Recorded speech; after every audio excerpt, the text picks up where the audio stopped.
Is Matthew Stafford overrated or underrated? He's overrated. He's a good quarterback, but he's overrated. Wrong, sir. Wrong. You're not going to win anything with Matthew Stafford. You're not. Wrong, sir. Wrong. Matthew Stafford is a Hall of Fame quarterback. He currently sits 11th in passing yards and passing touchdowns, and the biggest knock on him relates to a lack of winning records. To which I respond, he won a damn Super Bowl. Oh, it's true. It's damn true. Stafford spent 12 years with the Detroit Lions, possibly the NFL's most cursed franchise, which had seen two all-time great talents retire early rather than continue losing with the club. When Stafford requested a trade to join a Super Bowl contender after a 5-11 2020 season, it came with little shock. And when the Lions granted this request, it felt as though the team was acknowledging how little they had done to support Stafford and how much they respected his career and decision. Football fans everywhere wanted to know though, is Matthew Stafford actually capable of being a winner? How could the Lions have won one playoff game since 1957? This is not by accident. This is the stuff that they do. They keep rewarding mediocrity. Right. And Matthew Stafford, we got it. He got a big arm. He can throw the football. Not the issue. He has never won a big game. Could he lead teams to wins, or was he an overhyped QB who would put up great stats but lacked the ability to actually capture victories? His trade to the LA Rams in 2021 meant we would all find out. It's a bad trade for the Rams. Wrong, sir. Wrong. Welcome back to Unlikely Success. Like, comment, and if you're new to the channel, don't forget to subscribe. Today, let's dive into how Matthew Stafford rewrote his entire legacy in a single season. Matthew Stafford has always been recognized as a talented football player, from being the top high school quarterback recruit to becoming the #1 draft pick in 2009. His potential was evident. However, he was also seen as a losing quarterback. In college, although he had impressive stats at the University of Georgia, he never won a national championship or captured the Heisman Trophy. Drafted by the Detroit Lions, Stafford joined a team with a history of losing. The franchise had not won a playoff game since 1991 and even endured a winless season in 2008. Despite Stafford's individual achievements, such as throwing for 45,000 yards and 282 touchdowns during his time with the Lions, the team's lack of success raised questions about his leadership and ability to win. You call him Stat Padford. We're 10 years into Matt. I don't have a signature win. 10 years. He is Stat Padford. The franchise had lost all 3 playoff games they played in over Stafford's 12 years with the team, and many in the media noted this alongside the fact that he had only made 1 Pro Bowl, never made an All-Pro team, and was paid very handsomely without coming close to a Super Bowl. But what did the pundits expect? Was Stafford supposed to turn down these great contracts from the Lions? I get it. He was a first overall pick. The Lions have no other option. But it just seems so ridiculous that a guy who's done absolutely nothing when it comes to big games is the highest paid player in the NFL. Following the 2020 season, Stafford requested a trade from Detroit, and the team granted his wish. The LA Rams, led by coach Sean McVay, saw Stafford as the leader they needed to strengthen their chances of winning an elusive Super Bowl. It was also an amazing chance to shut the media up. You're the #1 overall pick. What have you done? Well, how many times have you won the division? 0. Okay, how many times have you won a playoff game? 0. Well, surely that must be the product of the fact that you don't have enough good players around you. Have you ever been to a Pro Bowl, won as an alternate?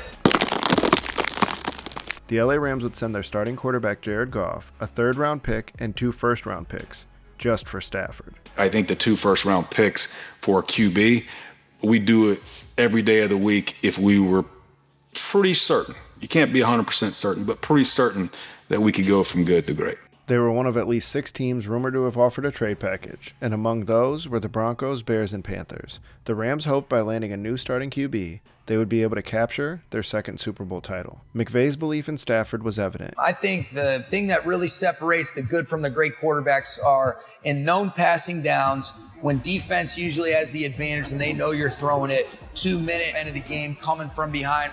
That's when it's the toughest for a quarterback, and that's when I think Matthew Stafford's at his best.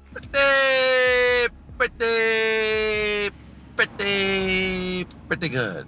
This trade was going to allow for Matthew Stafford to showcase his talents and leadership, but would he be able to prove he was a winner? Or was he going to confirm the doubts that plagued his entire career? Every time there's a big game, Matthew Stafford is a no-show.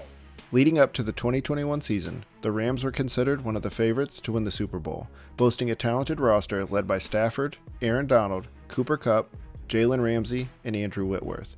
Despite facing challenges and criticism during the regular season, Stafford's leadership and determination helped the Rams secure a spot in the playoffs. During the playoffs, Stafford's performance was pivotal in every Rams victory, from winning his first playoff game to beating the defending Super Bowl champion Tampa Bay Buccaneers. Long story short, Skip, Matthew Stafford outplayed Tom Brady yesterday, beat him at his own game. Stafford proved his ability to lead a winning team by winning the Super Bowl against the Bengals. The playoff run would see 3 separate game-winning drives led by Stafford and the unwavering determination of a true winner. It also took away his career's primary criticism. He was no longer a loser. He was a Super Bowl champion. The Super Bowl win may lead to Stafford being voted into the NFL Hall of Fame, but in my eyes, he's already a Hall of Fame quarterback.